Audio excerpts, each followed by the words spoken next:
नीम करोरी बाबा का नाम सुने हैं कोई? करोरी बाबा वो जो है हिमालय में रहते थे।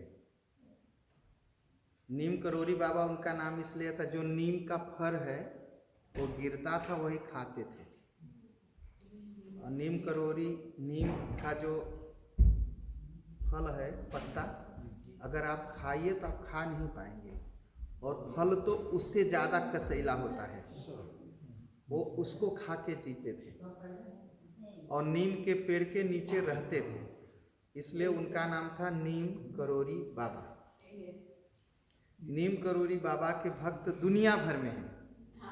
उनका प्रचार बहुत कम है, लेकिन लोग टीवी रेडियो मीडिया में कम जानते हैं, लेकिन सारी दुनिया में उनके भगत मिलेंगे। उनके भगत बहुत बड़े बड़े लोग हैं। तो जो नीम करोरी बाबा हैं, नीम करोरी बाबा कहते थे हनुमान चालीसा का एक एक लाइन एक एक मंत्र है, एक एक मंत्र है, और सब मंत्र को पढ़ना चाहिए। और जितना आप पढ़ेंगे उतना आपको सुख मिलेगा। हनुमान चालीसा का पहला तरीका है कि रामायण जब आप पढ़िए तो आपकी अपनी रामायण हो। ठीक है, ऐसा नहीं कि आप एक दिन ये रामायण पकड़ेंगे, दूसरे दिन दूसरा, तीसरे दिन तीसरा, कभी नहीं सीख पाएंगे। पहला नियम है कि आपका अपना रामायण हो। दूसरा नियम है कभी घर पर भी पढ़िए, चाहे समझ में नहीं आता, गाइए। रामायण लोग सोचते हैं कि रामायण हम पढ़ेंगे, कोई हमको समझाएगा, या नीचे की चौपाई पढ़ेंगे तो अर्थ याद होगा। कभी नहीं होगा ना, तब भी नहीं होगा। रामायण की चौपाई जब आप गाएंगे तो वो चौपाई आपके दिमाग में जाके खुद अपना अर्थ बताएगी, और आप कहेंगे कि ये कैसे हो सकता है? ऐसा ही होता है। रामायण की चौपाई आपके दिमाग में जब बैठ जाएगी तो आपके दिमाग में अपने से आपको अर्थ बताएगी, और जब नहीं बताएगी आप सो जाएंगे, नींद में आपको अर्थ बताएगी। क्योंकि ये रामायण हम लोग कागज देखते हैं ना, ऐसा नहीं है। यही इसी जगह हम चूक जाते हैं कि एक कागज है, कागज नहीं है, ये भगवान जी हैं। और भगवान जी अपने बारे में अपने भगत को खुद बताते हैं। ये पूरा विश्वास रखिए। इसलिए अपने भगवान जी को ही पढ़िए, अपने रामायण जी को ही खोलिए। जहाँ कहीं, और मैंने देखा है कहीं भी जाइए, रामायण जी छोटा सा लीजिए, बड़ा सा लीजिए, जैसी आपकी सुविधा हो आप लेके जाइए, आपको पूरी रामायण याद हो जाएगी। और जो लोग कथा कहते हैं, ऐसा नहीं है कि बहुत पढ़ते हैं, रामायण का पाठ बहुत करते हैं।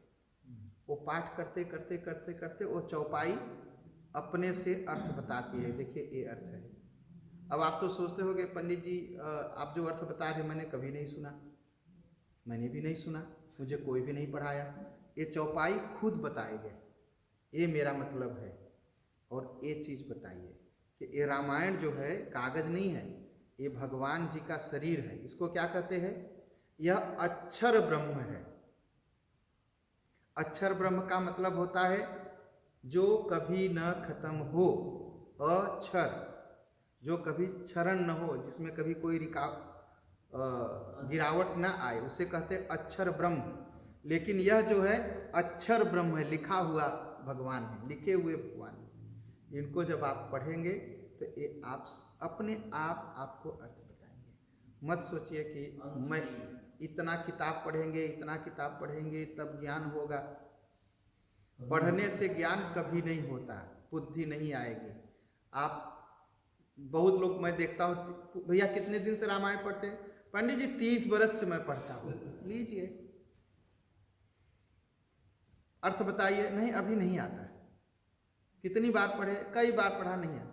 क्यों नहीं आया? क्योंकि वो रामायण बदलते रहे। पहली बात, पाठ कभी नहीं किया। हिंदी सीख ले, रामायण पढ़े। रामायण की चौपाई गाइए, रामायण की चौपाई गाइए। मंगल भवन या मंगल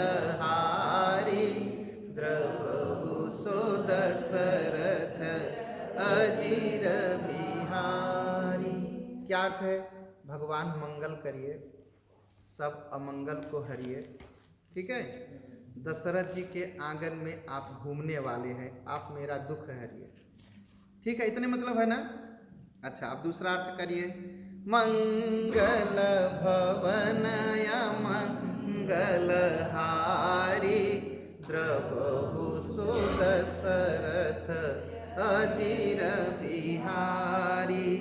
द्रवहु सो दस रथ अजीर बिहारी।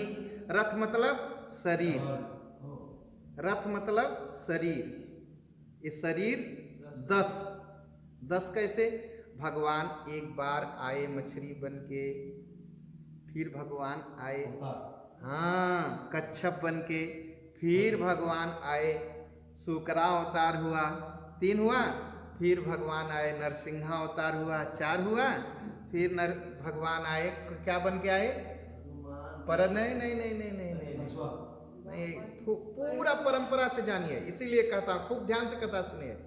तो भगवान नरसिंह के बाद भगवान बामन बन के आए, बौना बन के आए, हाँ छोटा। उसके बाद भगवान परशुराम, बामना अवतार के बाद भगवान परशुराम बन के आए। कितने हुए भगवान? कौन आए? नहीं, 6 हुए। परशुराम जी 6 हुए। फिर भगवान राम आए 7। फिर भगवान कृष्ण आए 8। फिर भगवान कृष्ण के बाद भगवान बुद्ध आए 9। फिर भगवान जो है कल्कि अवतार हुए 10 बार शरीर धारण किया। तो 10 बार शरीर धारण करके जिसने संसार का मंगल किया वो भगवान श्री राम।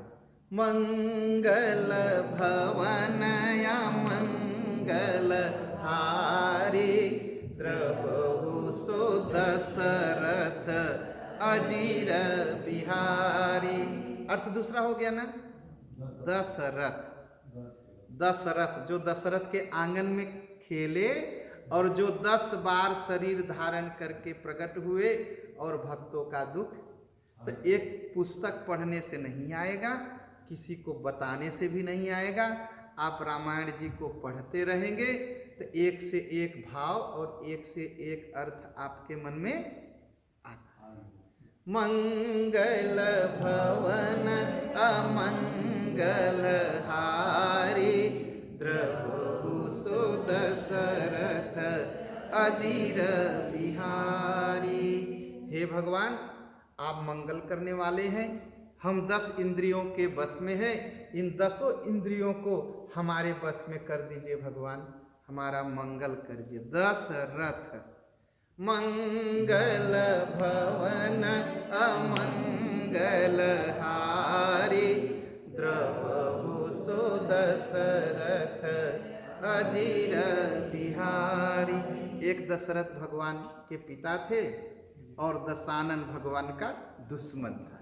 ठीक है, दशानन की 10 इंद्रियां खुली थी और दशरथ की 10 इंद्रियां बंद थी।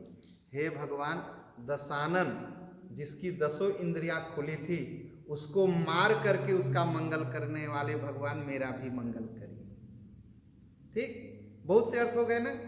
तो अर्थ कहीं पढ़ने से नहीं आएगा कि हम आप कहीं किताब में लिखा है उसको हम पढ़ ले। वो कहीं लिखा ही नहीं है, पढ़ेंगे कहाँ? ये कैसे होगा? रामायण की चौपाई जब कार चलाइए तो गाइए, मंगल भवन या मंगल हारी, द्रवहु सो दशरथ अजीर बिहारी। कभी कभी लोगों कार में बैठता हूँ तो फिल्मी गाना गाते हैं, उससे कुछ नहीं होगा। एक दिन ये फिल्म के गाना गाएंगे, दूसरे दिन दूसरे फिल्म के गाना गाए और तीसरे दिन तीसरे फिल्म के गाना गाएंगे। और जो रामायण जी की चौपाई गाएंगे तो वही बार बार गाएंगे कि हर बार उसका मतलब बदलता जाएगा, बदलता जाएगा, बदलता जाएगा। इसलिए गाना जरूर, इसीलिए हम लोग, इसीलिए मैं कहता हूँ पाठ करिए, पाठ करिए, पाठ करिए, पाठ करिए।